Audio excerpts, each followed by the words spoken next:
Cheers, everyone.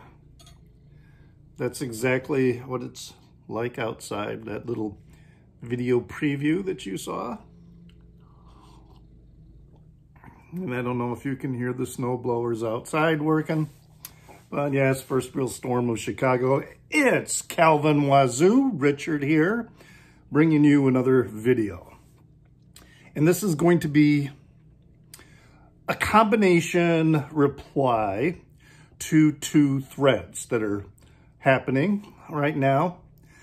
We'll point out, yes, this is the last day if you want to participate in my 100 subscribers contest and win a decent copy of Frank Zappa's Chunga's Revenge.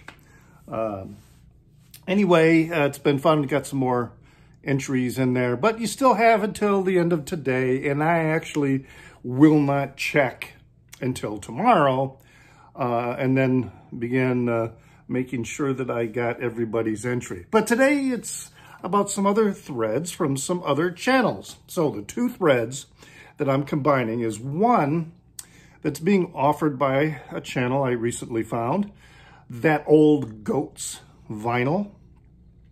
And it is one band, four medias. And then the other one is, what band do you have the most of? And that is a thread that was started at A to Z Music Haven, another channel recently found. So my Frank Zappa collection answers both of these questions. And so that's what we're going to do today. And so we're going to start off first with vinyl.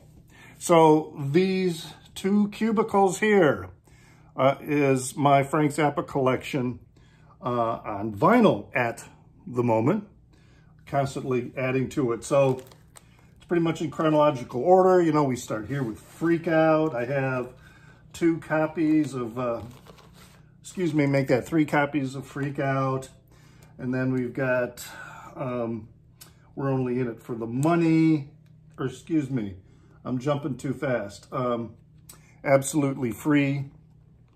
You know, I have an original mono, an original stereo, and then I also have the release, Zappa Records release. Then we've got this is Lumpy Gravy Primordial, which is Lumpy Gravy with just the orchestral parts. So I got a couple copies of Lumpy Gravy. Now we've got We're Only In It For The Money. Then we've got Reuben and Jets. You can see I only have one copy of this one. Still got to find some other pressings. Then I've got Reuben and the Jets, Uncle Meat, original pressing here. And then, you know, Zappa Records. Then Mother Mania. We go to Hot Rats. Well, got two copies of Hot Rats. Burnt Weenie Sandwich, which is probably my favorite Zappa album. Couple copies.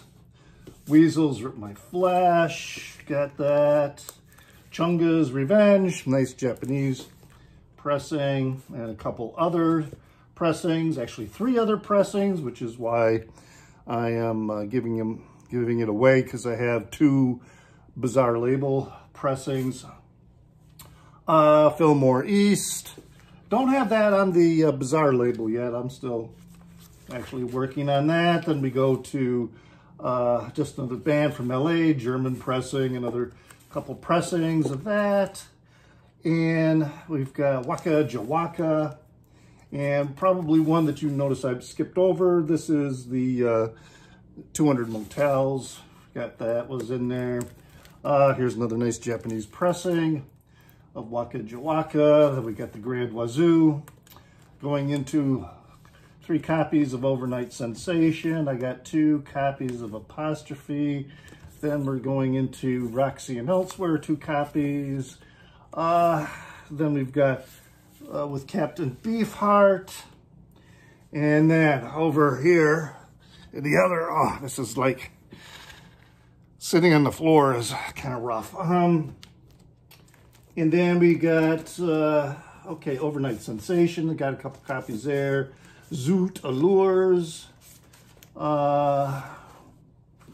Zappa in New York. I got a original, but then I also have the real original, and then the Zappa records, and then we've got the Studio Tan, nice Japanese copy of Studio Tan.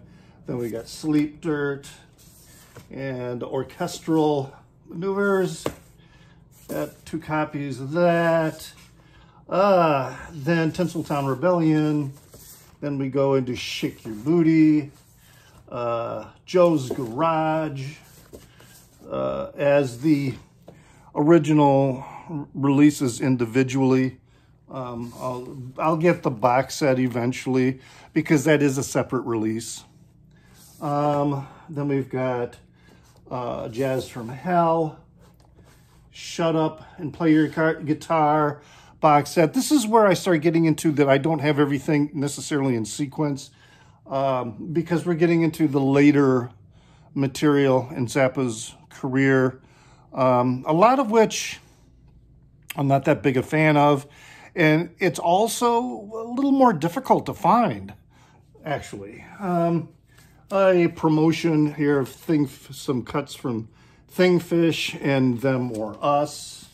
See, and then some other, the Boulez conducts Zappa, You Are What You Is, Japanese pressing. Then, A Ship Arriving Too Late. We got You Can't Do That on Stage Anymore, the sampler, which was re-released in a much better sounding mix. Then some of these other ones here, the Guitar World of Frank Zappa, which I believe that's the one that was originally only available on cassette. You had to mail for it. Then we've got Zappa Feeding the Monkeys at the Maison. And then we've got Frank and the Mothers of Invention, live in London in '68. Very good live bootleg. And then we've got this one, Zappa and the Mothers, State Farm Theater, 1974.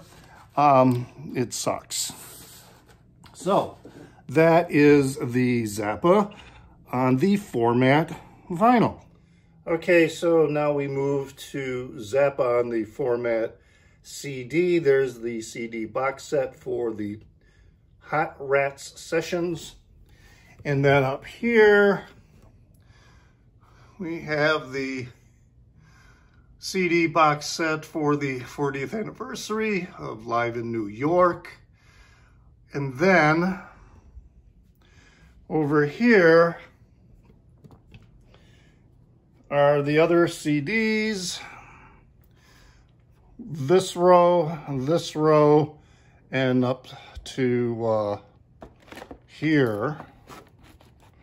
On this row, that starts off Lou Reed. So, again, there's a lot of the various studio albums, but there were a lot of releases that were only made available on CD and not on vinyl. But of course, this one, The Yellow Shark, is available on vinyl. I just do not have that, but some others, like what is this one? Transfusion, the Shut Up and Play Your Guitar sets, the various ones. I've got several of those. Here's Broadway the Hard Way. Sorry, I'm dropping the camera down. Make a Jazz Noise Here is one I believe is only available on CD. I have Thingfish on CD, but I do not have the, the box set. And then, of course, the London Symphony Orchestra. That's available on vinyl. I just don't have it yet. Some other shows, Halloween '77, 200 Motels. There's the deluxe CD release. You can't do that on stage anymore. Number 5, The Mothers 1970. Some other, you can't do that on the stage anymore. This one is a great one, Imaginary Diseases. This is Zappa in Chicago, 1978. Excellent, excellent show. Let's see, some others that are, yeah, Zappa at Buffalo, strictly a CD release. I already did that one. So that's pretty much what I have in terms of Zappa on CD, format number 2. Okay, now we did the CD, so that's 2 vinyl formats. Third, or 2, not vinyl formats, 2 formats.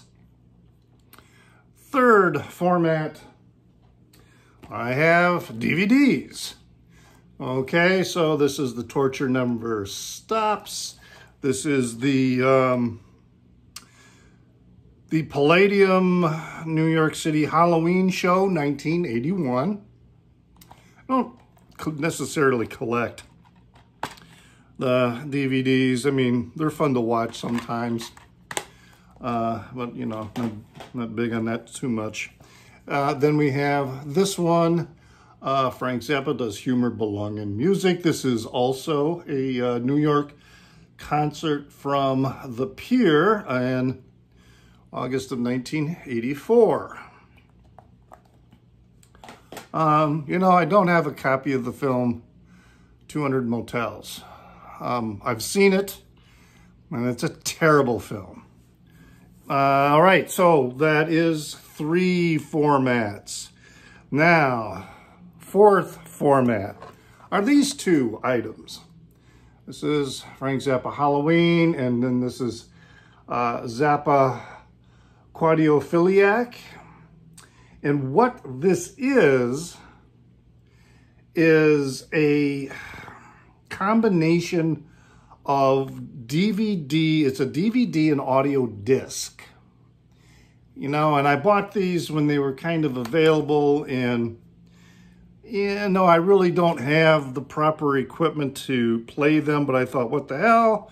You know, it's another format that I have of Zappa's material. So that is format number 4.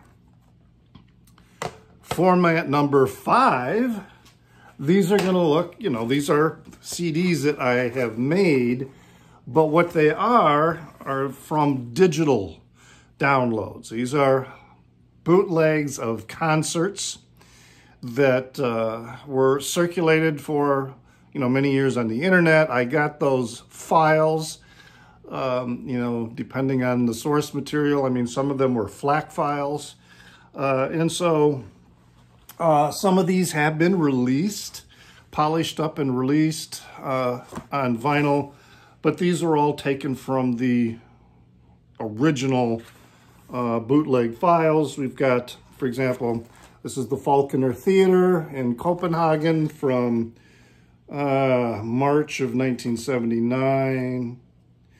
Then we've got this one, Any Way the Wind Blows, recorded in February 79 at the Nouvelle Hippodrome in Paris. This, I believe, has been released, or you can find it on vinyl. But again, what I did is I just took these digital files that I had and then put them on CD. Saarbrücken, 1978, from Saarbrücken, Germany. That is in the boot series, so I'm actually going to skip those. Here's Deutschlandhalle, Berlin, that I found some art to go with, but that's a file that I have. A lot of the Halloween shows I have on digital file. The Palladium of 1978, the Palladium, I have 4 CDs of that show. That's an official release. All right, this one, Pink Floyd meets Frank Zappa, is a FLAC file that I found. There's video that people have posted before, but I have the music, you know, digital, and then I put it on the CD. Concerthuset, Sweden in 1967. Trick or Treat from the Royal Festival Hall. You can find that on vinyl, but again, this is the format I'm talking about is digital. I just can't show you digital, but I can show the CDs that I made from them. Another Halloween, the Felt Forum, The Late Show, 1976, the Palladium Halloween Show, 1981, Early Show, Palladium Late Show, 1981. Let's see what else. Frank Zappa, St. Patrick's Day, 1988 at Binghamton, New York. That's a really, really great show. Really nice digital recording that I found, and so I was able to do that. It's 2 discs. Lawrence University Chapel, Appleton, Wisconsin, 1969. It's kind of a rough soundboard recording, but it was a really, really great show. And then, of course, I have my backup CDs. Still have those files on a separate hard drive. So what is that? That's format 1, 2, 3, 4, 5. All right. And then final format, I think this counts because it's a media. And that's my Frank Zappa books, all of which I highly recommend. Here's the book Zappa, a biography by Barry Miles. Wonderful resource that I use all the time. Of course, the real Frank Zappa book, another resource that I use all the time. Electric Don Quixote who's this one? By Neil Slavin. Another very good read. Then, of course, this is a newer release, The Big Note. Everything you wanted to know about every release, who was playing, etc., where the tapes went and all that stuff. Then we've got this book here is kind of like a catalog of Zappa's catalog of his catalog. It's a collected history, Frank Zappa, Cosmic Debris, which I had the great good fortune of seeing the band Project Object and got signed by Ike Willis, by Napoleon Murphy Brock. Who else signed this? What's his name? Andre Comondale. Ike Willis and he signed. Oh yeah, here Ray White signed up here at the front. There are some other signatures that I have a hard time reading, and I can't remember, like this one here. I mean, who the hell is that? I don't know. And I'm not exactly sure whose signature that is either. Anyway, it's another medium. And I need to bookmark where those signatures are located. So there it is. The artist that I have the most of and the artist with the most different formats. Cheers.